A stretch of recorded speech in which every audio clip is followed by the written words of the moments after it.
Hi, this is Michael Paul, New Orleans Scottish Rite College. I want to talk a little bit today about the Masonic Lodge experience and what that might mean to us. Now, over the last half dozen to a dozen years, there's been a number of books, research papers, and websites that have been devoted to trying to find ways for lodges to improve their operations and also bring the Masonic Lodge experience more in line with the view that many young Masons have of Freemasonry. Now, I want to take this video in a little bit different direction, and I want to try and explore some of what might have taken place to bring us to this present situation and try to figure out if there is actually a problem and what that problem could be, and try to find ways that we can take Masonry and the Masonic Lodge experience and bring it more to us, that we might be able to make the most out of our own personal Masonic Lodge experience. Now, I imagine that the best place to start is pretty much at the beginning of what we know as speculative Freemasonry. And I don't really want to go into much of the operative Freemasonry, because while there's considerable evidence that that is where we came from, our structure right now is more in line with speculative Freemasonry and what was created in the late 1600s and early 1700s. Now, 1717 was when the Grand Lodge of England was created, but actually that was the result of events that were taking place a little bit before and fine-tuning a little bit after. So we would say the late 1600s and early 1700s. And while there's a lot that we may not be sure of as to happening at that time, one thing we can be very sure of: when this new system was displayed and first presented, it was extremely popular, and it took off almost like wildfire. And whatever chord it struck a positive chord with the people, and it began spreading not only locally in England and through Europe, but across the world, where today there is no place where freedom exists where you won't find Freemasonry. It's everywhere. And that more or less shows the global and human chord that was struck by Freemasonry. Now, for the first several hundred years after speculative Freemasonry was displayed, it was pretty much limited in the lodge size. Lodges, if you had a lodge that was 20, 30 members, that was considered a large lodge, and anything more than that they would probably want to split and create a second lodge.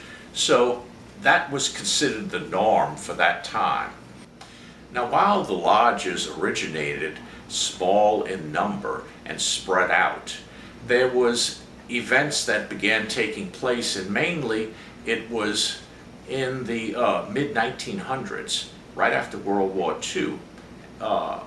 Whereas lodges had been smaller in number, something happened and there was an explosion in Masonry in the United States. And it wasn't just Freemasonry, it was all fraternal orders. It could have been the Odd Fellows, the Elks, or any of the fraternal groups. The numbers began to swell greatly, and lodges could be seen, and Grand Lodges, as doubling and tripling and even more in membership. Why this happened, there's debate on it, but we might look into that. But what the result was that lodges and Grand Lodges that were once small in number all of a sudden had an enormous growth, and there was many new members that had to be accommodated. The new members that were coming into Masonry provided a challenge for the Grand Lodges. Once, where there was a Grand Secretary and maybe an office secretary helping out, now all of a sudden there was a large staff that was needed. You have the Grand Secretary and entire office staff to accommodate all the various communications, records, and so forth. The treasurer was the same thing. The Grand Treasurer did not simply keep the books, but there was a need for a treasurer's office. Grand Treasurer had a group of accountants helping out to keep all the books. And all of this was designed to help preserve the records and keep the machine that was being created by the increase in numbers going. Grand Lodges all of a sudden found themselves with a lot more income from the new members. New buildings were built. There was a lot of expansion going on. And I believe that if we look at the time and try to figure out why this happened, it may well have been, if you think of the United States prior to World War II, the beginning of the 1900s, we started having skirmishes with various Spanish-American War. Then came World War I, which was extremely hard on the United States. Following that was the Depression, which was even more devastating. Just as we were coming out of the Depression, World War II struck. I believe myself that after World War II, there was a feeling of prosperity, of hope, and a relaxed feeling. And one of the things that resulted was there was a desire for entertainment. Now, in my jurisdiction, I remember the Grand Lodge building in New Orleans, and for many years it was a center for Masonic activity. Now, my grandfather was a Mason there. Right around that time, he was master of his lodge in 1945. And what the custom was, there on the second floor of the temple building, there was a massive dining hall. And it was suitable, families would come. The Masons would bring their wives and their children, and they would go on the second floor and they'd have a really nice dinner. Down in the basement, there was an Olympic-sized swimming pool. After dinner, the men would go upstairs to the meeting. The wives would bring the children down to go swimming. And they would visit, and after the meeting, the husbands would come back down and join them, and they'd maybe go have a little snack, dessert or something again, and they had an enjoyable evening. Now, this era of prosperity in Masonic membership lasted about 20-30 years. And then around the 70s, late 70s, 80s, a decrease in membership started to take place. And that decrease in membership reached a point where Grand Lodges in the United States all of a sudden realized that there was a serious problem. The income that had been funding their businesses, the corporations that had been created, was no longer there. They were having, older members were still dying, younger members were not coming in at the same number that they were before, and the members that they did have were either being suspended non-payment of dues, demitting out, or just not showing up at lodge. And there was almost a crisis mode that was taking place. And if you think about it, if it is correct that after World War II there was a desire for entertainment, then you need to think about what else was taking place around that time. And it's absolutely true that the Masons who would seek a nice evening out, this was an excellent way to do it. They would come and they would enjoy themselves and they would go home. All of a sudden, however, competition for entertainment started. The television. Television was a new invention, and all of a sudden it started getting its own viewers, and people started realizing that maybe the television was a good thing, and electronic entertainment began to boom like everything else. And the methods of entertainment grew dramatically in this same period of time. And it was valid competition for Masonry. And the problem for Masonry was that it was providing nice, wholesome entertainment, but it was of a character that was limited. Once you had done it a few times, the numbers of people did not seem to enjoy that as much as they would staying home and watching TV, maybe going to a different restaurant, doing different things. And then as the electronic communications expanded and the internet started and all the different types of entertainment that was available, those who were seeking Freemasonry only for entertainment found that there was much better things to do to entertain themselves than Freemasonry. Now, when the decrease in members started, Grand Lodges became concerned, and there was a lack of understanding as to what happened. There was an equal lack of understanding as to why the increase started, but there was never really an examination to try to figure out why so many members were joining. They were just joining, and that was a good thing. As the decrease began, Grand Lodges realized that there was a problem, and there was more effort trying to figure out what to do first to solve the problem, and the second was to understand the problem.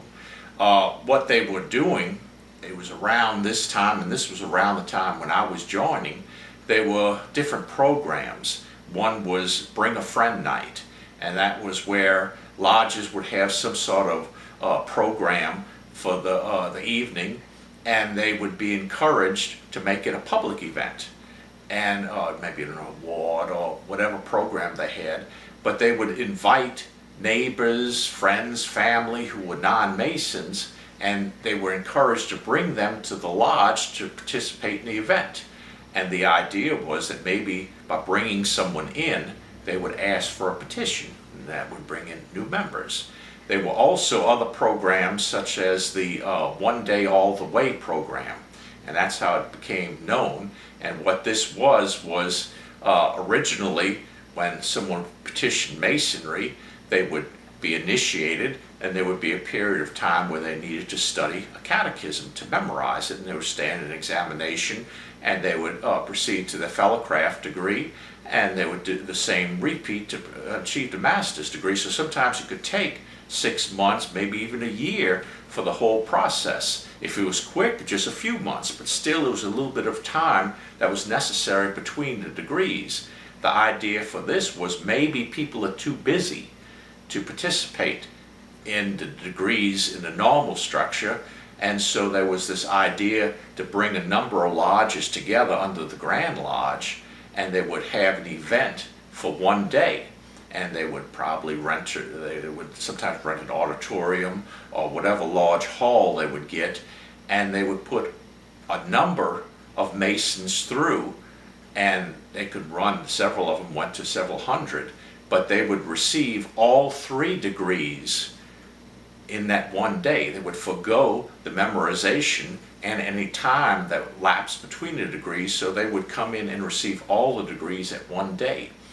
Other bodies found that this was a good idea, or so they thought, and they would piggyback on to the lodge, or the Grand Lodge, and they could realistically, on a Friday evening, someone could come as a non-Mason, and Monday morning they would not only be a Master Mason, but they would have also received a 32nd degree and be a Shriner on top of that.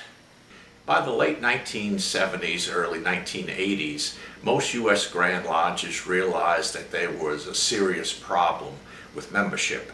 A number of them had begun programs to try and turn things around and increase membership, and they had a varying degree of success. It was also during this time, and 2 events began to take place, and these 2 events were completely unrelated with each other, and really with the problem the Grand Lodges were facing, but both events turned out to have a strong impact on the events that were taking place.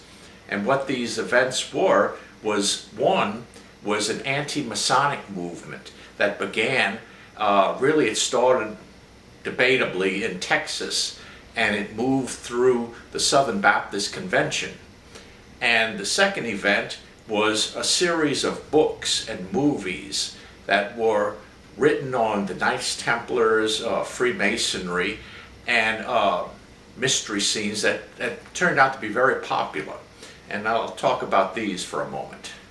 Now, anti-Masonry has existed for practically as long as Masonry has existed. There's always been groups and religions who have felt that Masonry was not in keeping with their particular religious belief. Communism, any sort of dictatorship, Freemasonry will be stamped out immediately.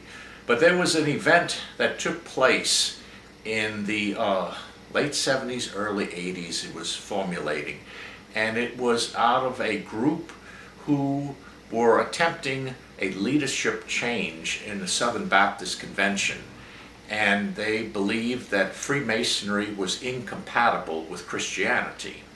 Now, it was ironic that they selected the Southern Baptist Convention especially for this particular topic, especially since so many of the leaders of the Southern Baptist Convention had been Freemasons and had been for many years.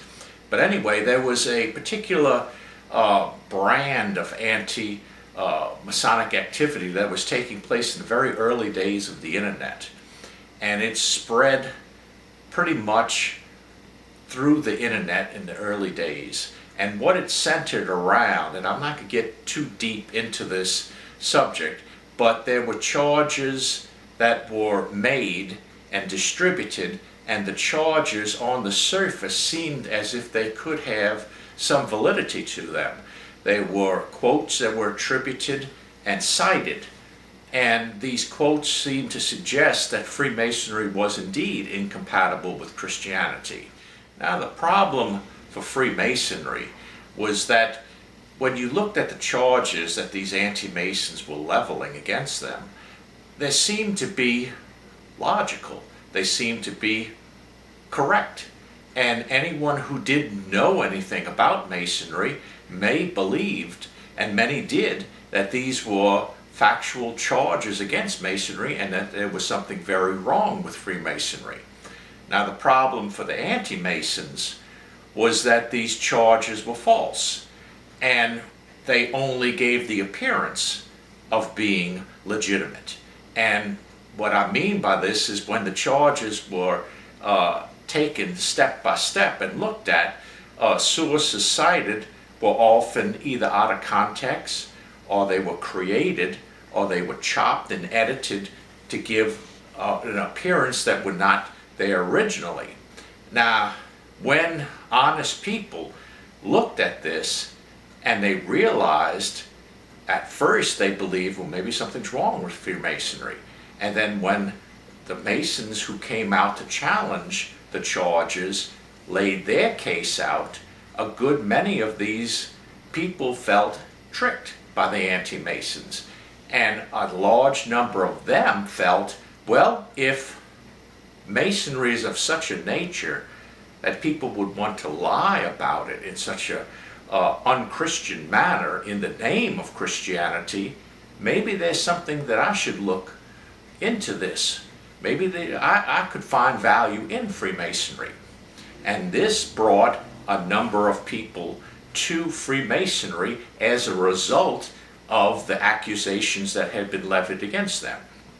Now, another event was in the early 1980s. A book was published by the name of Holy Blood, Holy Grail. And this book hit like a firestorm. Now, Holy Blood, Holy Grail told a story of the Knights Templar, and it also told of a secret organization, and it brought religion into the subject. It brought Freemasonry, it brought mystery, it brought intrigue. It took every element that was necessary for a bestseller, and it wrapped it together in one package, and it was a bestseller. I don't want to suggest that there were no books on Freemasonry earlier than this time, or that there was none on a Knights Templar, but this book really kicked off a series of books and on Freemasonry and on related subjects. And Freemasonry all of a sudden became popular, and it was this concept of a mystery associated with the Knights Templars that struck a chord with people. And it led to the books by Dan Brown, very popular movies, and this brought a lot of attention and focus to Freemasonry. And again, as with the anti-Masonic activity having a reverse effect in bringing people to Freemasonry, this also brought many people to Freemasonry that had never thought of Freemasonry or never heard of Freemasonry before. These were people who were looking for that something special. And from studying Freemasonry based on what these books presented, they were looking for something deeper and special that they believed they could find in the Masonic experience. So if we look at the events that were taking place, the Grand Lodges were concerned about membership. They were concerned about the revenue coming in, whether or not it would be enough to meet their needs or not, and they were starting programs to try and bring in new members. At the same time, two completely unrelated events, an anti-Masonic movement based on falsehoods about Masonry, and a series of books that were having Freemasonry as a subject, both made Masonry attractive to a new group of people. So more members were coming in. More individuals were seeking Masonry, looking for information, and it was across the U.S. Now, you would think that this would present a very good situation for Grand Lodges, but while the initial result was an increase in members, things started to happen because so many of the individuals who were coming to Freemasonry came with preconceived ideas as to the nature of Freemasonry. They had read things and they had certain expectations about Freemasonry, and sometimes these expectations were not met. Now, if we look at the stereotype lodge, and there will always be some lodges which will be different, but an average lodge, if we look at what a meeting would be, we imagine usually a lodge 6, 7 o'clock in the evening. You come there about half hour, 45 minutes early. You get a dinner. It would be probably spaghetti or something equivalent. After you spend a little time visiting with your friends, you go upstairs to the meeting. Secretary reads out the minutes. You have an opening ceremony. Secretary reads the minutes. A few other business matters. You pay bills. If there's no degree on, you talk about things that may be coming up, and then you close the lodge, maybe go downstairs for a cup of coffee, a little more talk, and you leave. Individuals who were coming into Freemasonry and expecting an enlightenment, a series of events that would lead to them having a fuller life, would be very disappointed in this. They wouldn't understand. They would see all the things that they had read about Freemasonry initially, and that didn't add up with what they actually experienced. Their actual experience was mundane at best. And there was a lot of disappointment, and Grand Lodges started reporting of something of a revolving door in members. Members were joining, but they were quitting. They were disappointed. Many times they wouldn't say why. They'd just take off. Now, around this time, a new development within Masonry, and it had been brewing for a while, it came that some Masons wanted more from the Masonic experience. They realized that the stereotype lodge was not Masonry as it should be. It was a very minimalistic form of Freemasonry, and they wanted something more. They wanted to explore more of what the symbols meant, what Masonic symbolism was, the history, all aspects of the deeper aspects of Freemasonry. They wanted to incorporate that in a lodge meeting, a lodge experience. From this experience or this desire for something more, we began finding traditional observance lodges, which were lodges and these would meet in tuxedos a lot of times, or at least business suits, and they would have more formal ritual.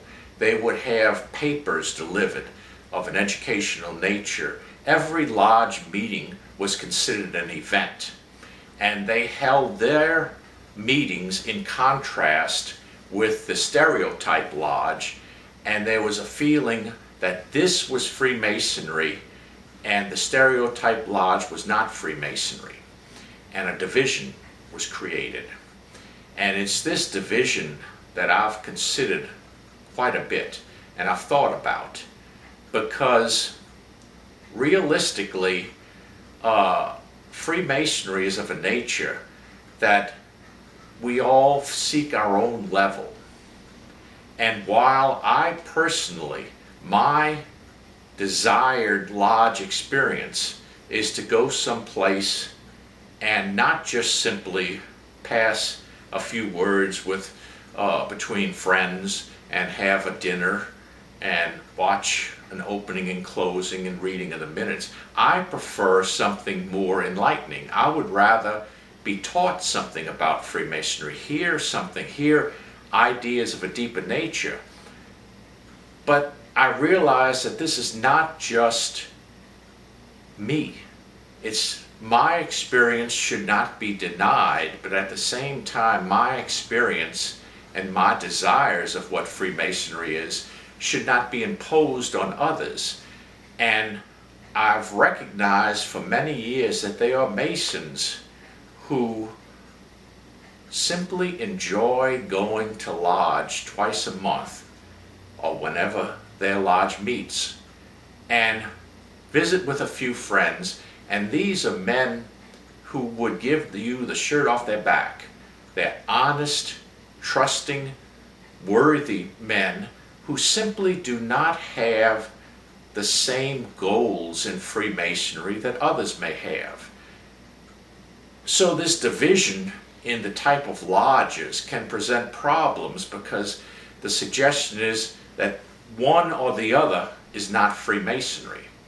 And I disagree with this. I believe that lodges should reflect the attitude and desires of the members.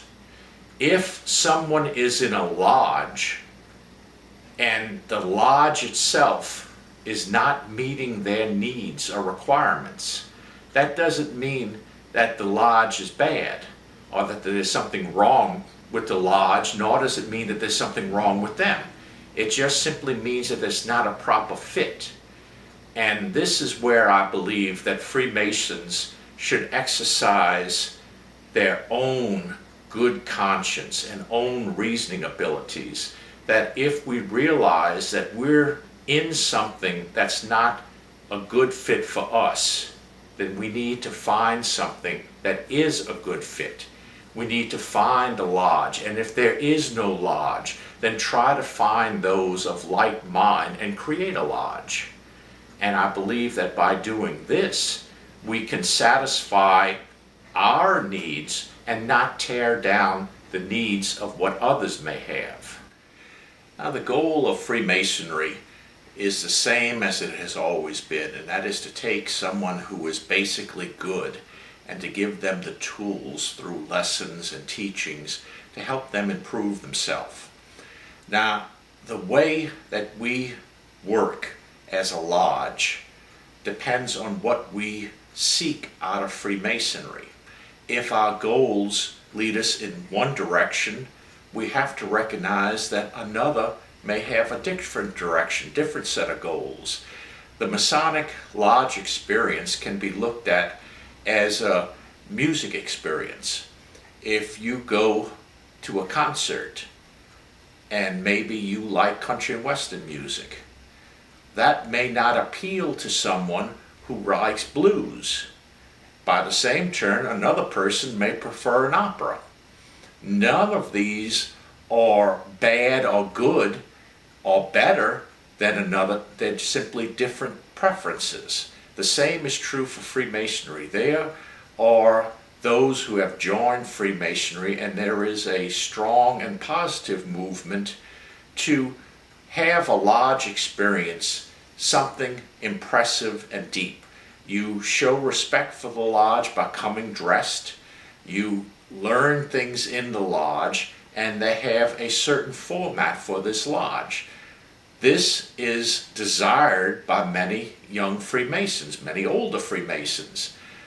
At the same time, there are other Freemasons who have lodges which do not require this. You can come in t-shirts. You can expect very little, and very little is expected. This doesn't mean that there is a lack or one Mason is better than another. It's simply a different type of lodge. The only problem that I can see from this is when one Mason or lodge attempts to judge another. If one group of Masons say that they are better than other Masons, well, that puts them in a position where I believe that they need to learn a little more about what Freemasonry means. At the same time, if you are in a lodge that is doing the very basics and you feel that you want something more out of Freemasonry and your lodge is just not giving it to you and there's something else that you might want to pursue, I think it's extremely unfair if the lodge puts pressure on young Masons like this. Well, you're not being fair to the lodge. You owe the lodge something. That's not correct. That's not fair. That's not what we should be doing. We should be teaching our Masons to be Masons, to think for themselves, to seek something more. And if our lodge doesn't fit their needs, then we should encourage them to find a lodge that does. We shouldn't simply attempt to attack a Mason because he doesn't prefer our brand of Freemasonry, no matter which it is. And if a young Mason came in and simply could not afford the higher dues of a traditional observance lodge, then that doesn't mean that he is not qualified or that he should be relegated to something less. We have to find a balance, and we have to see that we join Masonry to learn something, to improve ourselves, and we can use the lodge experience as we want it to be, as what we seek out of Freemasonry.